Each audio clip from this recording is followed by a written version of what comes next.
Bahwasanya emang anak ini sukmanya udah nggak ada, sukmanya udah ada di sana. Lah kita lagi ngobrol asik nih bang, cerita. Tiba-tiba tuh bunyi dentuman kenceng banget bang. Dari atas tuh. Sampai saya asyhadu alla ilaha illallah asyhadu anna muhammadar rasulullah. Saya pikir sebelum saya meninggal saya pengen ngucapin syahadat kan bang. Perjalanan saya kali ini bukan langsung menuju ke makam Mbah Hasan Basri bang. Masuk ke kampung yang ada di sawah.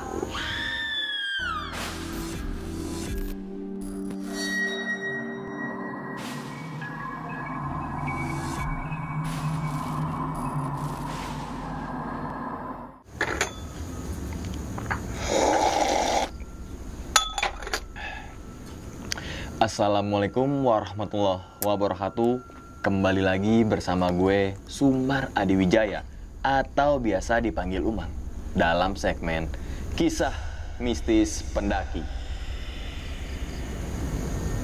Pada video kali ini atau pada kesempatan kali ini, gue tidak akan membawakan sebuah cerita, namun menghadirkan narasumber yang pernah mengalami kejadian mistisnya. Tentunya saat pendakian gunung. Di samping gue mungkin teman-teman semua udah nggak asing di frame YouTube gue, yaitu bisa dibilang saudara gue, yaitu Bang Farhan. Wah, terima kasih banyak Bang udah mau bercerita lagi, dan tentunya mungkin teman-teman semua kaget Bang.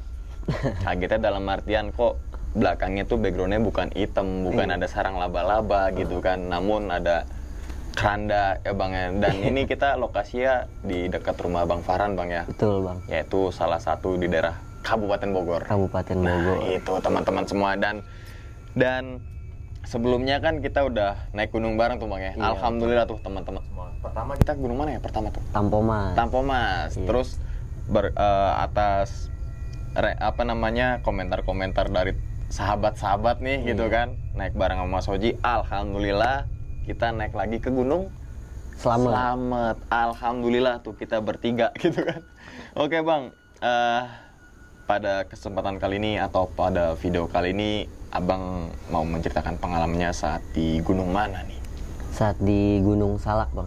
Gunung Salak? Iya. Kalau boleh tahu tahunnya tahun berapa sih? Tahun 2018. 2018. Oke, dan mungkin teman-teman semua udah nggak asing lah, terutama daerah Jabodetabek. Gunung Salak tuh daerah mana? Daerah Bogor gitu kan. Dalam bahasa ya Sanskertanya Salaka itu kan gunung perak ya Bang ya. Gunung emas. Gunung emas gitu kan. Tapi kan ada beberapa orang yang punya mindset bahwasanya Gunung Salak tuh bisa dibilang mungkin angker. Tapi menurut pandangan saya pribadi Gunung Salak kan seperti itu. Gitu ya. Mungkin teman-teman semua yang mengalami kejadian yang horor-horor dalam artian ada sebab nih Bang. Iya. Sebab muasabab. Nah itu oke. Dan kalau ini sih Bang, setahu saya gitu ya. Kalau yang ngalamin kayak ketemu pocong, kuntilanak di Gunung Salak, menurut saya sih bohong lah Bang. Iya. Karena yang saya tahu tentang Gunung Salak itu gunung suci Bang. Iya. Jadi Gunung Salak ini dikelilingi sama makam-makam wali Allah. Ya, betul. Sepakat pokoknya itu. Salak mistis bagi orang yang sombong. Nah, itu dia. Salak mistis bagi orang sombong, dan salak itu bukan mistis ya, tapi romantis dan juga eksotis. Ya. Wah, eksotis dalam artian pemandangannya gitu kan. Betul. Oke, Bang. Dan spill sedikit dong, kira-kira Abang mau menceritakan dikit aja inti ceritanya apa tuh? Inti ceritanya saya tanpa sengaja dan bisa dibilang bukan halusinasi sih ya Bang ya, tapi saya merasakan itu masuk ke salah satu kampung yang ada di Gunung Salak, tapi kampung tanda kutip bukan kampung yang kampung kita desa-desa gitu, kita ya. Oke. Dan ingat teman-teman semua ya, wajib subscribe juga, tonton juga, nyalain tuh loncengnya, dan subscribe ke YouTube-nya Raden Surur. Nah, di situ ada kita naik bareng Gunung Tampomas. Di situ ada kita naik Gunung Selamat. Di situ juga ada solo hiking Mas Farhan gitu kan, tuh banyak banget. Dan kalau teman-teman semua komentar lagi nih naik gunung bareng lagi nih. Tapi kita juga punya satu syarat nih Bang. wajib subscribe dulu.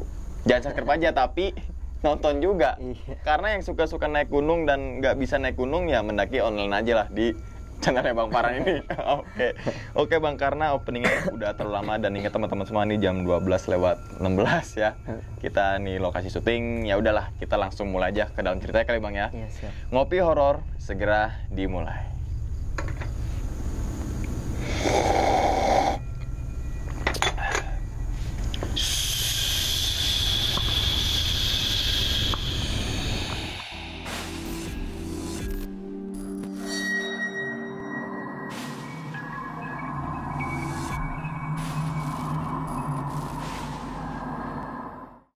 Nah, jadi kejadian itu pada tahun 2018, Bang. Nah, saya naik ke Gunung Salak itu biasa solo. Solo lagi tuh? Iya, solo, Bang. Nah, jadi 1 minggu sebelum saya naik ke sana tuh udah resah lah, Bang. Entah dari hati, pikiran. Saat itu juga kan saya lagi bergelombangnya, mempunyai rasa suka lah sama salah seorang perempuan gitu kan, Bang. Akhirnya di malam ke-5 sebelum pendakian tuh saya sholat hajat. Selepas sholat hajat, bangun tahajud tuh entah kenapa gitu, Bang, kayak hati tuh pengen mau naik Salak lagi. Tapi dalam artian mau naik Salak ini saya pengen naik gimana hati saya. Akhirnya H-3 saya tidur, terus dikasih mimpi coba naik lewat Pasarean Eyang Santri. Nah, Pasarean Eyang Santri ini berada di daerah Cidahu, Bang. Jadi di jalur itu tuh nggak ada base camp, Bang. Nggak ada base camp. Kayak biasa aja gitu ya, maksudnya Biasa aja. Lu pendakian kan ada Bukan, warung base iya. camp. Maksudnya kayak Posimaksi itu nggak Iya, ada gitu, iya. Bang. Kira H-2 itu mau udah mateng ini saya, udah mau berangkat lah ke sana gitu kan. Terus saya ke pondok dulu, Bang, ke pondok ke teman saya tuh Helmi, Fadli, ngobrol kan, dia masih ngabdi tuh saat itu. Biasalah cerita-cerita gitu kan, curhat-curhat, Bang. Sampai terpintas lagi tiba-tiba di kuping saya, udah siapin lagi mateng-mateng. Kira ya mau nggak mau, udahlah saya kuatin mental buat berangkat ya, Bang. Nah, singkat cerita, sebelum saya berangkat itu saya sholat isya dulu, Bang. Saya sholat isya, saya matengin dulu niat saya, tujuan saya ke sana nih apa gitu kan. Selepas sholat isya, saya berangkat tuh nggak langsung ke Cidahu, Bang. Saya berangkat ke Parung Kuda. Parung Kuda itu Sukabumi juga. Di sana ada teman saya. Ke teman saya, kira ada subuh, saya ke Cidahu langsung. Nah, jadi begitu sampai di Cidahu ini, saya langsung ziarah dulu, Bang. Ziarah ke makam Pasarean Eyang Santri. Nah, sebelum ziarah pun saya mandi ganjil, Bang. Jadi di sana ada 2 kolam. Kolam yang kanan itu mandi 41 gayung dan kolam yang kiri mandi 99 gayung. Makanya ganjil ya? Ganjil.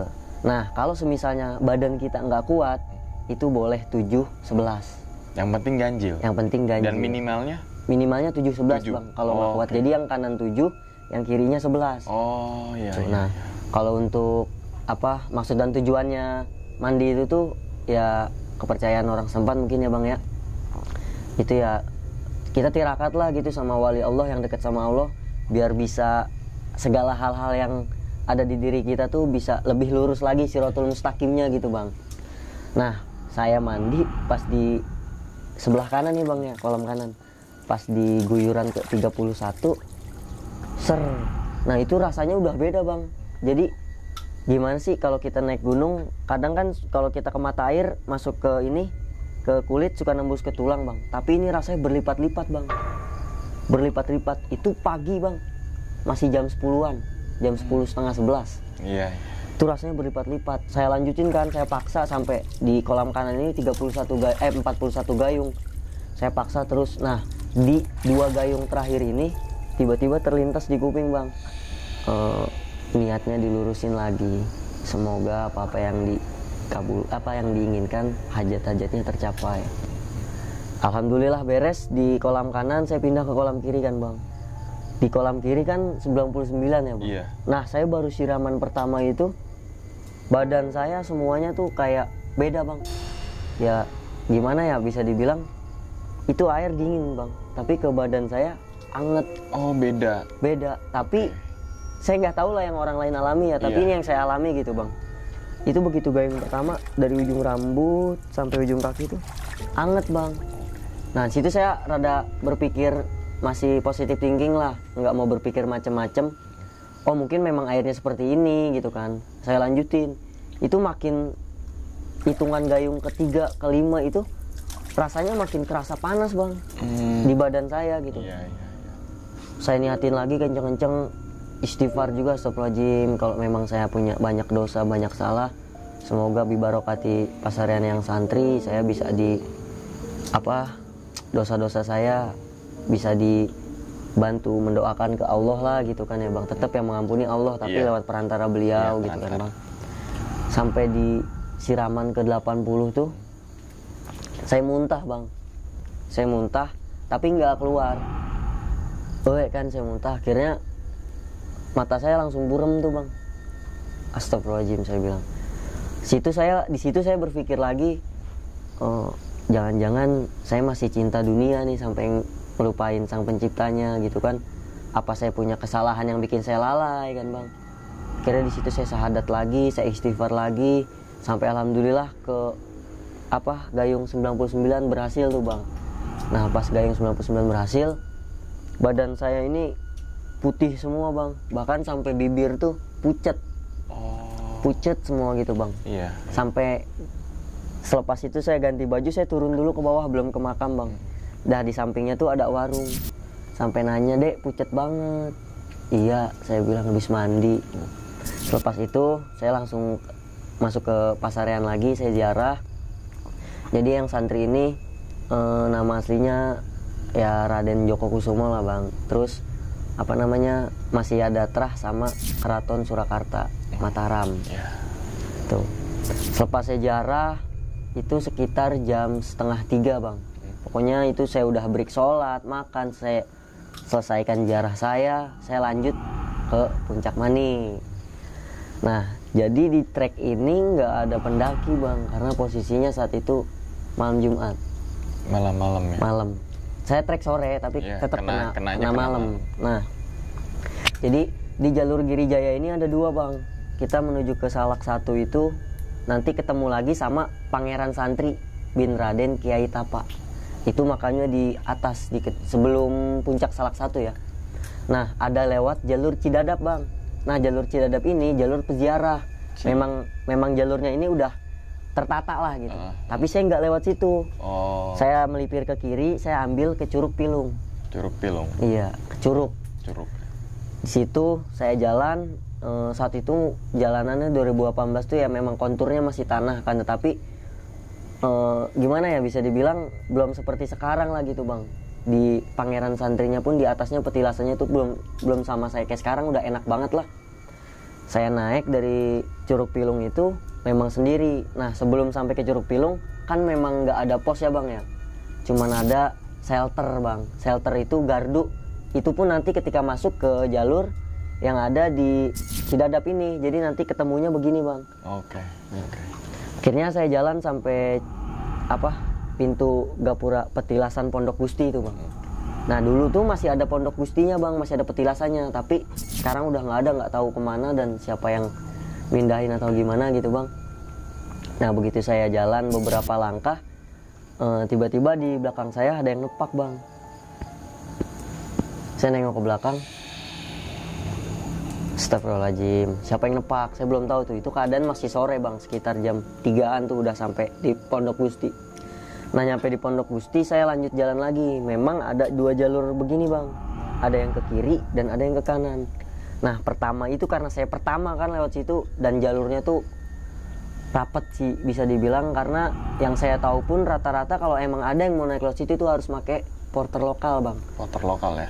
Warga setempat. Iya. Nah kata Abi juga, warga setempat juga belum tentu tahu jalan menuju ke puncak Salak 1 lewat situ. Nah nggak tahu kenapa, cuman saya kuatin hati, saya kesini nggak bawa niat buruk, nggak apa-apa. Saya pertama ambil ke kiri bang. Nah itu memang hutannya rimbun banget bang. Saya naik ke atas, ngelipirin punggungan, itu saya jalan sampai hampir 3 jam nggak ketemu apa-apa bang. Di jalan pas belokan kiri Pas belokan ke kiri dari Pondok Gusti ini ada pertigaan begini. Nah saya ambil ke kiri kan, karena yang jalur lurusnya itu saya pikir itu jalur mata air atau jalur apa kan bang. Saya ambil ke kiri, itu selama 3 jam saya jalan nggak ketemu apa-apa bang. Sampai pas azan maghrib itu kan udah mulai gelap kan bang, udah mulai gelap. Akhirnya kan dari bawah ini suara azan udah mulai kedengeran kan bang. Akhirnya saya berhenti duduk di samping pohon bang, duduk di samping pohon. Nah terus tiba-tiba tuh dari kuping kanan saya ada suara aungan harimau bang, aungan harimau. Saya nengok kanan kiri nggak ada. Akhirnya begitu saya diri bangun, saya bilang kalau emang ini salah, kalau emang jalan ini salah, tolong tunjukin jalan yang benar.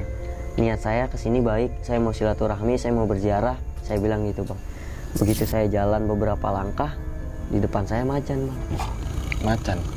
Ini hak saya, itu depan mata saya macan bang. Macan bener kah? Itu yang masih saya pertanyakan hingga saat ini bang. Oke. Tapi yang saya lihat itu macan. Sejajar sama saya, sedagu saya bang. Tinggi berarti ya? Iya, Gede gitu? Gede. Saya diri kan sedagu saya. Terus pasrah saya bang. Sampai saya asyhadu alla ilaha illallah asyhadu anna muhammadar rasulullah. Saya pikir sebelum saya meninggal saya pengen ngucapin syahadat kan bang. Nggak taunya dia malah nunduk bang. Saya mundur ngikutin saya. Saya mundur 2 langkah nih bang. Tak, tak. Dia maju bang ngikutin saya. Oh. Nah saya maju lagi dia mundur bang. Mundur. Tak, tak. Akhirnya headlamp saya matiin bang. Headlamp saya matiin, kelihatan kan cahayanya. Iya. Itu cahayanya, matanya itu warna merah terang banget bang. Nah merahnya ini cuman diselingin kadang putih bang. Oh, oke. Kayak jadi cahaya buat dia gitu. Warna putih. Nah saya mundur balik badan. Kalau emang mau ngikut saya, jangan ganggu saya. Saya kesini niat baik. Saya balik badan, itu ngikut bang. Bahkan sampai saya jalan 10 langkah itu, tiba-tiba dia ngedepanin saya bang. Oke. Ngedepanin saya berhenti, dia ikut berhenti. Saya duduk, dia ikut duduk bang. Nah begitu dia diri, nggak tahu tuh kayak ngomong gimana gitu, aum-auman, cuman suaranya pelan bang. Ya mungkin itu dia ngasih isyarat ke saya, dia mau nunjukin jalan bang. Dia mau nunjukin jalan. Akhirnya saya ngikutin dia tuh bang. Tiba-tiba dari belakang suara lagi bang, kenceng. Nah itu saya kesenggol juga sampai saya jatuh bang. Suara, kayak suara? Suara aungan kenceng dari belakang. Itu saya sampai jatuh. Saya itu belum melihat ya. Saya bangun, saya ngelihat kembar bang. Ada 2? Ada 2. Yang satu warna hitam, yang satu warna putih. Nah yang baru datang dari belakang ini warna putih bang. Itu nggak tahu dia mau nyampingin saya kesenggol sampai jatuh. Saya bangun, ada 2 tuh jalan bang. Saya bilang isyarat apa lagi ini kan. Udah gitu saya sendiri, ya emang gimana ya, kalau kesalak saya ibarat kata kayak pulang ke rumah saya sendiri lah gitu. Jadi saya lawan rasa takut saya gitu bang. Nah akhirnya saya jalan ngikutin itu bang.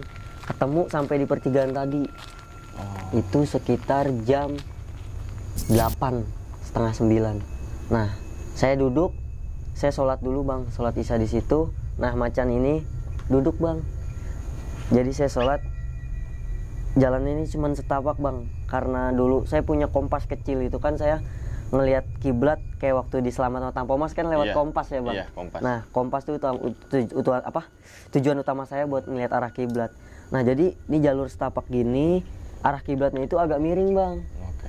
Nah tanpa aba-aba dan apa, tiba-tiba si macan ini ngegeruk-geruk palanya gitu bang. Oh, kayak Ngegeruk-geruk gupukan rumput sama pohon-pohon yang sebelah sini, kayak ngebuka jalan saya buat sholat gitu bang. Akhirnya saya gelar matras, saya sholat bang. Nah pas saya sholat, dia ini di kanan kiri saya duduk ngikutin saya, duduk aja kayak nggak tahu ngejagain, nggak tahu apa. Saya juga wallahu alam ya bang ya, tapi yang saya alamin itu masya Allah subhanallah banget itu bang. Begitu saya sholat, Allahu akbar, dia diri bang. Macan ini dua-duanya diri bareng, Allahu akbar. Sampai ke ruku dan sujud, ketika saya sujud dia duduk. Oh. Jadi kayak ngikutin alunan saya sholat. Iya, gerakannya. Gerakan saya sholat. Nah, sampai di terakhir saya atahiyatul itu, Assalamualaikum warahmatullahi. Assalamualaikum warahmatullahi. Di depan saya cahaya bang, warna putih terang nyorot ke muka saya. Saya sampai begini bang, astagfirullahaladzim saya bilang. Saya melek lagi tuh udah, cahaya itu satu kedipan itu udah hilang lagi bang. Saya packing lagi, berangkat lagi. Si macan ini masih ngikutin terus bang, masih ngikutin terus sampai akhirnya itu ketemu lagi di turunan kayak gini bang, lembahan gitu. Nah itu di situ ada aliran air. Nah jadi jalurnya itu benar-benar nerobos lembahan gitu bang. Sampai di aliran air itu saya ngisi air karena emang bekal saya cuman satu botol aqua yang kecil itu bang, tapi saya manfaatin karena kan saya naik juga jarang minum kan bang. Iya jarang minum sendiri kan, jarang minum. Saya yakin ini bekal insya Allah lah gitu kan. Nah sampai di situ saya minum. Nah si macan ini ngikut minum bang. Nah tiba-tiba di kuping saya tuh kedengeran Assalamualaikum. Saya jawab dong, Waalaikumsalam. Begitu saya nengok ke belakang, ketemu sama sosok kakek-kakek bang. Nah kakek-kakek ini bisa dibilang usianya udah hampir 500 tahun lebih bang. Dan si kakek-kakek ini beliau yang ngebantu saya saat 2017 pernah ada orang nggak bisa buang air kecil bang. Si kakek-kakek ini ngebantu. Begitu saya jawab Waalaikumsalam, saya cium tangan bang. Saya cium tangan, langsung nanya kabar saya. Gimana kabarnya? Alhamdulillah baik, tapi pakai bahasa Sunda bang. Alhamdulillah baik. Nah, si kakek-kakek ini beliau dulu 2017 ini, jadi saya lagi simulasi di pondok bang. Nah jadi ceritanya saya ini dulu di pondok ada namanya di angkatan saya bang 4 serangkai bang. Nah 4 serangkai ini saya, Muhammad Fadli, Idrus, Abdul Bashim, sama Muhammad Khalid. Nah ini 4 serangkai ini di angkatan saya tahulah punya, bisa dibilang punya kinerjanya masing-masing gitu bang. Emang orang-orang peka lah gitu kan. Nah jadi posisi saya di dalam pondok nih bang. Yang keluar itu si Fadli sama si Khalid. Nah saya sama Idrus masih di dalam. Jadi dia saat itu kan di pondok ngerokok nggak boleh ya bang ya. Kabur, jangan dicontoh ya buat teman-teman yang santri yang nonton, kabur ngerokok tuh jangan dicontoh lah, itu kenakalan saya dulu. Nah dia kabur keluar pengen ngerokok. Nah jadi di sebelahnya, udah di luar pondok ya bang, di sebelahnya itu ada warung gede bang, warung kopi. Tapi entah kenapa dia ini pengen banget ke warung kopi yang kecil banget bang. Gangnya cuma setapak gini doang bang. Gangnya cuma setapak gini, nggak tahu kenapa dia pengen ke situ. Nah akhirnya dia ke situ, ibu beli rokok sama kopi. Nah begitu dia ngerokok sambil ngopi sambil ngobrol lah, tiba-tiba ada suara nangis bang dari dalam rumahnya. Dalam rumahnya ibu ini. Otomatis teman saya si Fadli nanya dong, ibu kenapa? Ya deh, anak saya udah 3 bulan gak bisa kencing. Oh yang nangis itu anaknya? Anaknya dari dalam. Kirain enggak tadi. Tapi anaknya ini udah bukan anaknya bang. Jadi dia gak bisa buang air kecil selama 3 bulan ini. Ibunya tuh cerita ke teman saya si Fadli, udah di ronsen, udah ngabisin beberapa biaya tuh nggak ada hasil di kedokteran bang. Bahkan maaf ya, alat kelaminnya di ronsen pun kan namanya nggak bisa buang air kecil, takutnya itu batu ginjal gitu. Iya. Bersih, nggak ada apa-apa. Nggak ada tanda-tanda itu. Nggak ada tanda apa-apa. Nah akhirnya si Fadli sama si Khalid, ya udah ibu, insya Allah nanti saya tengok, saya ajak teman saya. Si Fadli sama Khalid balik ke pondok, laporan lah ke saya. Surur, tuh ada orang nggak bisa kencing 3 bulan, coba ditengok katanya kan. Nah akhirnya saya sama si Idrus, ayo berangkat, saya bilang. Kesana lah akhirnya kan. Dan begitu sampai di rumahnya, tiba-tiba badan saya tuh sebenarnya anget, panas gitu bang, kayak udah ngerasa hawa saya beda. Gitu saya masuk, ketemu ibunya, assalamualaikum, ketemu bapaknya, assalamualaikum. Saya masuk, anaknya lagi tiduran sambil rebahan gini bang. Tiba-tiba bangun bang, saya dicekek. Arek naon sia, aing nyaho sia jawara, sambil dicekek ini bang. Saya giniin, saya dorong kan. Ini siapa? Saya bilang. Jangan macem-macem katanya. Dia ketawa bang. Hahaha. budak iya mangges pae, kata dia gitu. Artinya tuh anak ini mau udah mati.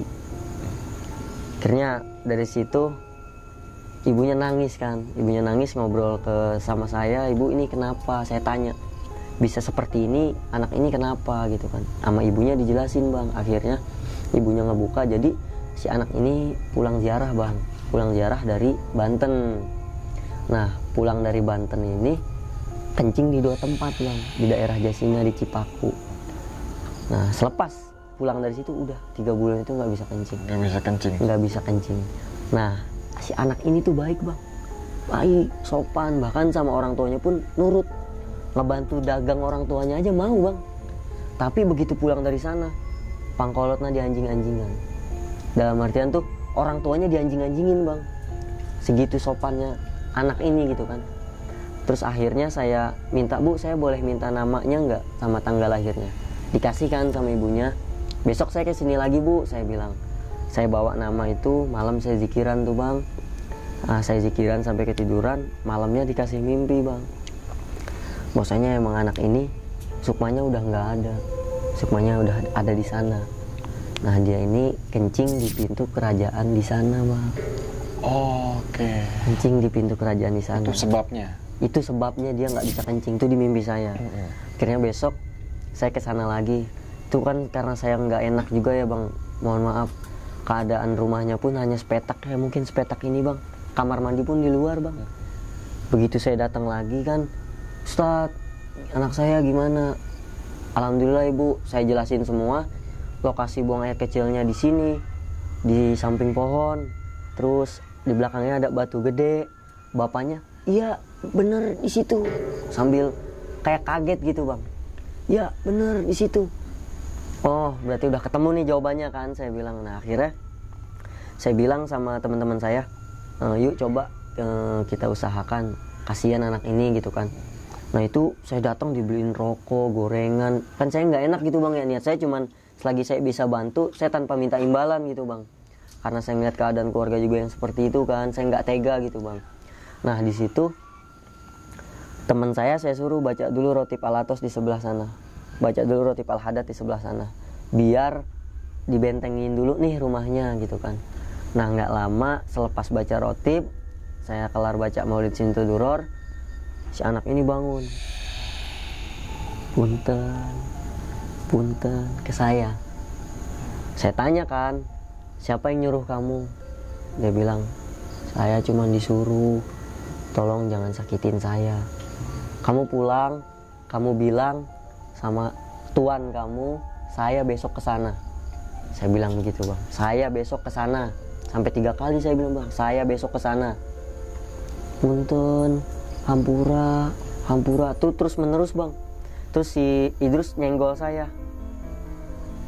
udah jangan kasih ampun, kata Idrus gitu. Cuman kan yang saya butuhin, saya nggak mau menyelakakan siapapun. Yang saya butuhin anak ini pulang balik dan sembuh gitu bang. Selepas dari situ malamnya saya pulang lagi bang, saya zikiran lagi tuh malam itu. Hari ketiga saya baru mau nyamperin ke sana. Malam itu saya pulang, saya balik lagi bang. Saya bilang, Bapak besok saya mau ke sana, ke tempat buang air kecil ini. Saya cuman minta rokok jinggo, gudang garam merah. Saya punya ada dupa sama kopi liong pahit pak. Udah itu aja, nggak usah banyak-banyak, saya bilang. Akhirnya saya malam zikiran.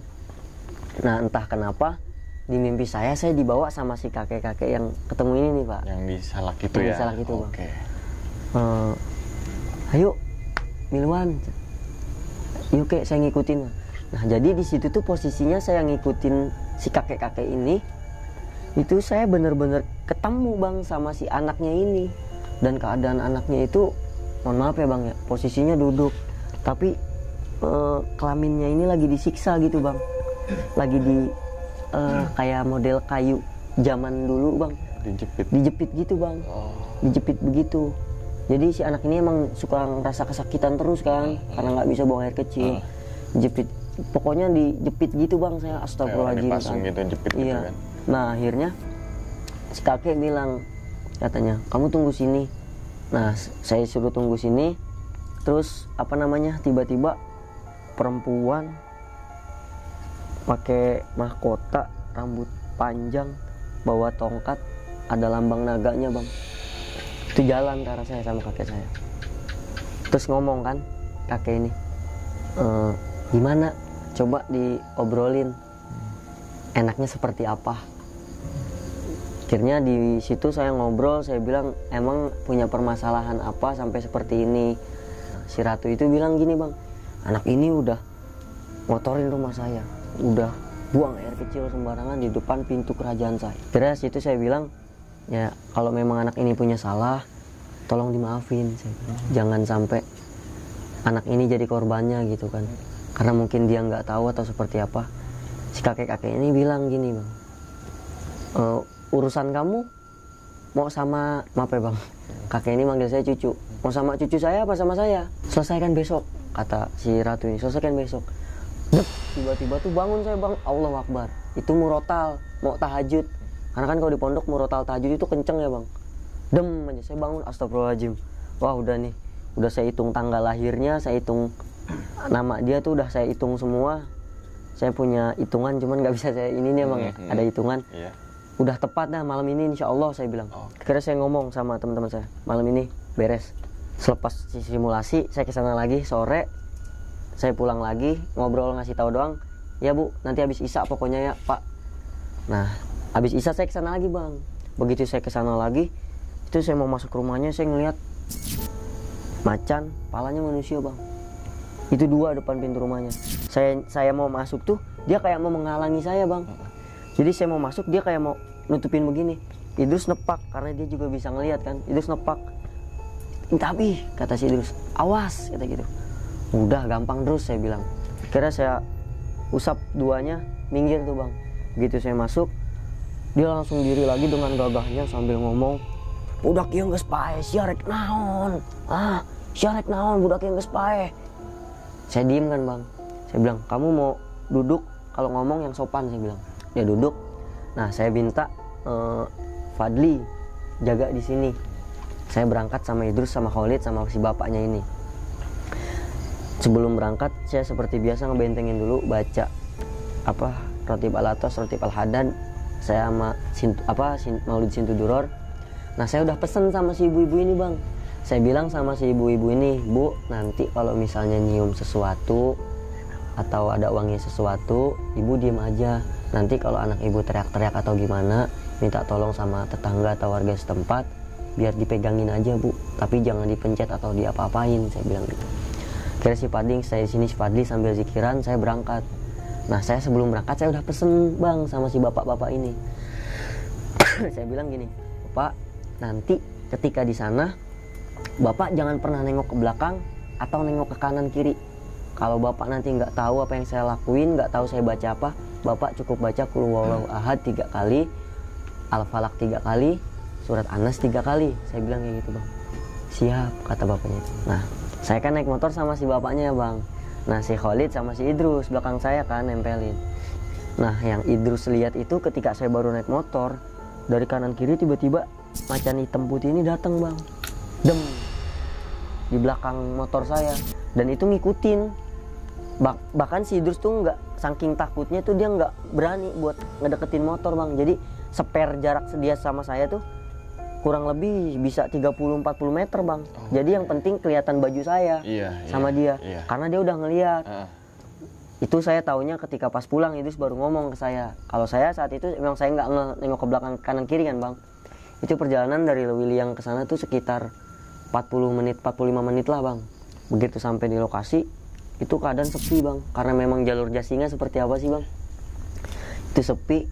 Akhirnya saya pasang kopi, saya bakar dupa, kopi pahit 1, saya bawa kopi manis 1, sama rokok gudang garam merah, saya bakar 1, saya taruh, saya mulai zikir. Nah saya udah bilang di belakang, jangan pernah nengok ke belakang, jangan pernah nengok ke belakang. Nah bapak-bapak ini agak kaget bang. Jadi begitu saya zikir, tiba-tiba saya jatuh. Mungkin karena bapak ini panik, saya dipegang. Nengoklah ke teman saya. Dem. Ngeliat si bapak-bapak ini, di belakangnya itu ada kayak ular, kepalanya itu ada kayak mustika, gimana ya, kayak ada Kayak ada batu cincin batu, gitu. ya? Iya, warna hijau Hijau. begini. Allahu Akbar. Teman saya langsung narik bapaknya ini, langsung diturundukin lagi gitu bang. Nah itu nggak tahu kenapa saya ngerasa saya jalan bang, nggak tahu wallahu alam sukma saya keluar atau gimana ya bang ya.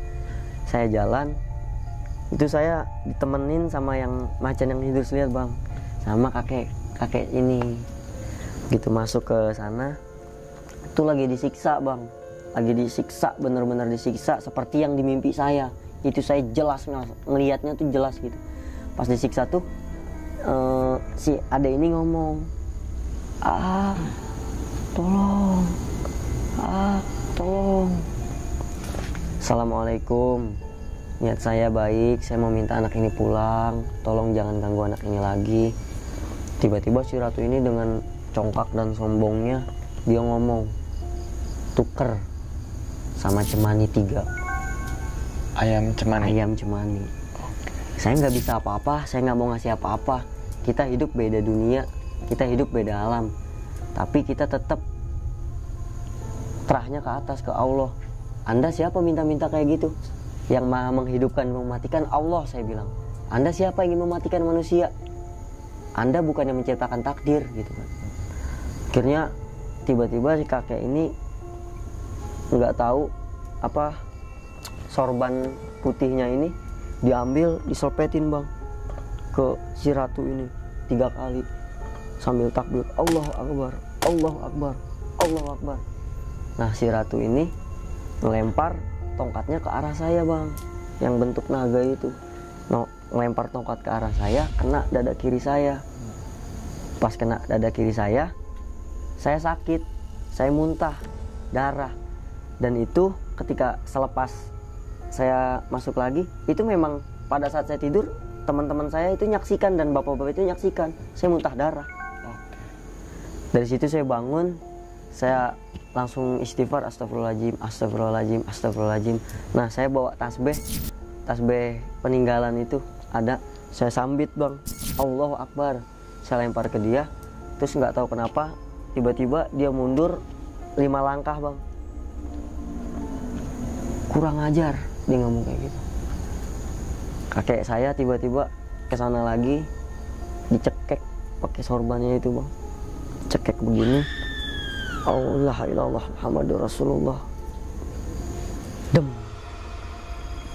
Tiba-tiba saya jalan ke depan, buak, bunyi kenceng banget bang. Dari nggak tahu itu suara apa, buak. Jadi iketan si anak ini yang lepas. Buak, tapi bunyinya itu kayak bunyi jatuh bang. Iya, kenceng banget. Kenceng banget. Dan di situ pun refleks saya bang. Saya langsung nengok kanan kiri, takutnya ada apa-apa gitu kan. Nah akhirnya begitu saya ngelihat udah biasa lagi kan, akhirnya saya ngobrol banyak sama kakek di situ. Kakek-kakek itu bilang, saya bakal datang dalam keadaan darurat. Saya bakal datang ketika kamu memiliki kesulitan yang memang kamu belum sanggup untuk melewatinya gitu kan. Ini bukan abah yang di Ciremai ya bang, iya, beda lagi. Di atasnya lagi. Nah selepas dari situ kakek bilang, iya dek pulang, lain kali niatnya dilurusin lagi. Kalau mau ke tempat sesuatu, kalau mau ke tempat penziarahan niatnya dilurusin lagi. Pulang saya jalan. Nah saya jalan, di belakang ini 5 ekor kera sama 5 ekor ular mau nyerang saya. Tiba-tiba si macan 2 ini balik badan langsung ngaung ke monyet dan ularnya ini bang. Saya dirangkul, begitu dirangkul badan saya langsung kerasa dingin banget bang, dingin sejuk gitu kan. Saya bilang astagfirullahaladzim, ini siapa saya gitu kan, saya nggak tahu kok bisa sampai seperti ini gitu kan. Udah pulang yuk katanya, gitu. Saya pulang, assalamualaikum, saya cium tangan, badan saya tuh Allahu Akbar, saya sadar lagi bang. Nah si bapak-bapak ini mencetin saya, deh kenapa tadi muntah darah? Itu saya baru tahunya di situ. Ternyata di tubuh saya pun kerasa bang. Kerasa realnya ya maksudnya. Dan saat itu tuh memang dicek di sini ada bekas luka bang. Lukanya warna biru. Kayak memar. Kayak memar. Di sini itu ada bekas luka warna biru kayak memar. Nah, ayo cepetan pulang. saya udah nggak kuat, kata bapak itu. Ayo Pak pulang. Nah begitu saya pulang ke tempatnya, itu si anak itu udah normal bang, udah normal. Ini siapa? Justru nanya ke saya, ibu coba tanya nama anaknya. Ditanya bener namanya bang. Udah ingat gitu. Udah ingat. Nah ini siapa? Ini Ustadz. Saya bilang, saya bukan Ustadz ibu, saya santri, saya bilang. Tuh, nah nggak lama, hayang kiih kata dia. Mau kencing. Akhirnya dia ngambil kayak toples yang ukurannya segini yang gede. Karena memang kamar mandinya di luar kan ya bang. Itu kencing full bang. Alhamdulillah banget. Full tuh bisa buang air kecil. Itu ukuran Tupperware-nya tuh lumayan seginilah tingginya bang. Oh, banyak banget tuh. Full itu. Saya berempat langsung alhamdulillah, Allahu Akbar gitu kan. Nah akhirnya di situ udah normal, barulah ceritakan gitu. Jadi ya ketika saya di sana itu, si ibu-ibu ini ya emang benar anaknya itu teriak-teriak kesakitan. Nah itu udah ya kalau saya bilang mungkin udah sukmanya ya bang ya. Jadi dia lagi ngelawan gitu kan. Nah si Fadli terus dikiran di situ. Nah memang Wangi Melati yang udah sering lah Wangi Melati di tempat yang biarpun di ketinggian nyium itu udah pada paham mungkin yang kenal saya gitu bang. Yeah. Nah dari situ tiba-tiba si kakek ini dari belakang ngasih senyuman ke saya bang. Saya diem aja kan, saya kasih senyum balik. Itu benar-benar ngena banget gitu ke hati bang. Nah selepas itu tiba-tiba si bapak-bapak ini ya cerita yang tadi ngelihat ular di sininya ada kayak batu warna hijau. Itu kenapa? Ya saya jelasin Pak. Jadi anak bapak ini buang air kecil dan niatnya ini agak salah. Saya tanya, Dek, nyari tekbal? Iya nyari amalan biar punya banyak cewek? Iya lain kali niatnya dilurusin ya Dek, saya bilang. Iya kapok, alhamdulillah. Nah kita lagi ngobrol asik nih bang, cerita. Tiba-tiba tuh bunyi dentuman kenceng banget bang, dari atas tuh. Tapi di atas ini nggak ada apa-apa, semua dengar. Bahkan sampai si ibunya ini Allahu Akbar, astagfirullahaladzim, istighfar 3 kali. Nggak lama si anak ini masuk. Ternyata suami dari si ratu ini nggak terima ke situ. Iya. Nyerang maksudnya. Nyerang masuk ke tubuh anaknya itu karena memang dia yang kosong dan iganya tuh memang iga jarang. Nyerang langsung nunjuk saya. Nah nggak tahu kenapa dia begini, saya kerasa bang, kepala saya tuh kejedot tembok. Allahu Akbar saya bilang. 4-4-nya ini tiba-tiba si Idrus udah nggak kayak hilang ingatan bang. Dia langsung nunduk semua 4-4-nya bang. Nunduk semua, saya juga nunduk. Situ yang kakek-kakek lagi yang bantu saya, nolongin saya buat ya udahlah. Itu situ saya udah nggak bisa ngomong apa-apa. Intinya saat itu badan saya memar semua bang. Semuanya. Di sini, di dada tuh ada 3. Itu semua badan saya kerasa sakit. Ya di situ nggak tahu tiba-tiba pokoknya itu yang masuk yang saya lihat begitu keluar lagi bang. Badannya tinggi, gede, pakai mahkota juga. Tapi dia megang, saya kurang paham bang, kayu tapi cagak bentuk kayak ketapel gitu bang, cagak gini. Oh. Nah tapi kayak bercabang. Iya kayak bercabang. Nah tapi dari bawahnya ini bengkok begini bang, kayak letter S gitu. Nah letter S gini bercabang gitu bang. Oh bercabang baru letter S gitu iya, ya bawahnya. Oh, bawahnya. okay. Nah di atas ininya itu kayak ada sebutannya gimana sih bang kalau misalnya? Yang bulat ya? Emas, kayak emas gitu. Kayak gimana sih, kan mahkota tapi bukan mahkota, bentuknya bulat emas. Nah di situnya ada warna hijau, batu hijau sama batu warna merah. Nah itu langsung ditarik sama kakek saya, dibawa pergi. Nah selepas itu mau nggak mau malam itu saya harus selesain. Akhirnya si anak ini saya mandiin pakai air doa. Selepas itu juga saya bacain lagi roti al-atas, roti al-hadad. Selepas itu juga saya cari air garam buat saya siramin sambil saya bacain di rumahnya. Semoga udah nggak ada lagi lah. Itu selesai saya sampai habis azan subuh, saya sholat, saya pulang ke pondok, saya tidur bang. Itu baru merem semua, 4-4-nya melek bang. Semuanya langsung bangun, langsung main tengok-tengokan. Paham, lanjut tidur lagi. Itu di mimpi semua ternyata sama, berasa diinjek bang, dikagetin bangun. Nah alhamdulillah selepas itu besokannya saya mau pulang ke Bogor, saya diamplopin bang sama ibu itu karena niat saya nggak pengen apa-apa kan, tapi ibu ini bilang ini buat syarat. Kalau kata orang sana, kalau ada yang ngobatin biarpun nggak ngasih uang, cuman sebungkus roti itu syarat biar yang diobatinnya ini sembuh gitu. Kasih amplop, saya nolak kan bang, saya nggak mau, pokoknya saya nggak mau gitu kan, jangan sampai kesannya saya membutuhkan uang lah gitu bang, karena saya ngeliat keadaan keluarganya juga yang seperti itu. Akhirnya dari situ saya masih iya aja tuh bang, diambil sama teman saya, udah syarat nggak apa-apa, kira kita pakai buat beli rokok lah rame-rame gitu bang. Nah saya udah titip pesen, Bu tolong jangan kasih tahu warga setempat atau warga sekitar, tetangga-tetangga, saya nggak mau rame gitu kan, cukup ibu aja sama bapak yang ngalamin dan tahu. Dan adek ini cium tangan ke saya kan bang, kasih banyak segala macem lah. Oke, begitu saya pulang ke Bogor, nah malamnya saya dimimpi lagi bang, ya saya masih dikejar terus bang sama si laki-laki yang suaminya ini, saya masih dikejar terus. Itu sampai 3 hari berturut-turut bang. 3 hari berturut-turut tuh saya tidur cuman sejam, karena ketika saya tidur saya langsung mimpi itu, saya langsung gimana caranya saya harus bangun gitu. Iya betul. Itu sampai 3 hari berturut-turut, sampai hari keempat itu saya mimpi ketemu kakek lagi.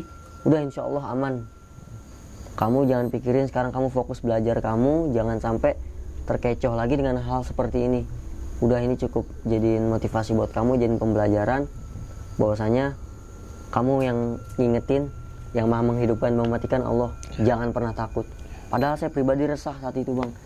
Nah selepas dari situ beberapa bulan kemudian saya nengok anak ini lagi, wah alhamdulillah bang, udah sehat, udah sembuh. Ibunya pun begitu saya datang, Assalamualaikum, pokoknya harus kesini, kalau William harus mampir ke rumah ibu, biar ibu nggak ada, ibu ada-adain buat AA. Pokoknya ya mungkin rasa terima kasih beliau sampai ibunya itu mau sujud di kaki saya bang, Allahu Akbar, saya bilang saya nggak mau gitu kan bang. Nah nggak tahu kenapa tiba-tiba nyambung bang ke tetangganya, omongan-omongan itu. Iya, saya dipanggil lah suruh silaturahmi ke rumah tetangganya, dan nggak taunya saya diminta tolong lagi. Jadi suami istri ini udah nikah, si istri ini terkecoh bang, dipermainkan sama orang. Saya nggak mau, bukannya nggak mau nolong gitu, karena saya ke situ sebentar.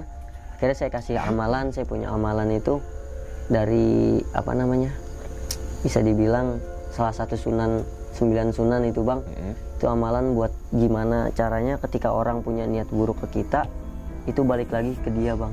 Jadi nggak akan bisa nembusin ke kita. Itu dibaca selepas sholat 999 kali, hampir 1000. Itu amalan, pegangan amalan yang saya dalemin bang. Saya nggak bisa sebut ini ya. Saya cuman kasih itu sedikit. Ibu baca ini, kalau ibu nggak kuat coba, kalau bapak nggak kuat coba aja baca Rotib Al-Atos gitu kan. Karena kan pegangan saya Rotib Al-Atos gitu. Kalau nggak Al-Atos, Rotib Al-Haddad. Akhirnya selepas dari situ, ya alhamdulillah si anak ini udah sembuh lagi. Dan si ibu ini pun udah seneng lah gitu kan, karena ngabisin biaya yang begitu banyak buat anaknya, mungkin karena rasa sayangnya gitu. Nah balik lagi ke pendakian ya bang. Berarti sedikit aja flashbacknya itu agak panjang ya ternyata ya, dari beliau bang. Itu ya. Iya. Itu sampai dari akhirnya sangkut pautnya ke pendakian di itu, tahun 2018 bang. Nah begitu saya ketemu di mata air itu kan, saya salim tuh bang, nah kakek-kakek ini saya salim. Kamu mau kemana? Ditanya. Mau ke Eyang Hasan Basri. Eyang Hasan Basri ini siapa? Beliau ini makam yang ada di Puncak Manik bang. Oh ya udah, yuk ditemenin. Perjalanan saya kali ini bukan langsung menuju ke makam Mbah Hasan Basri bang, tapi masuk ke kampung yang ada di sawah.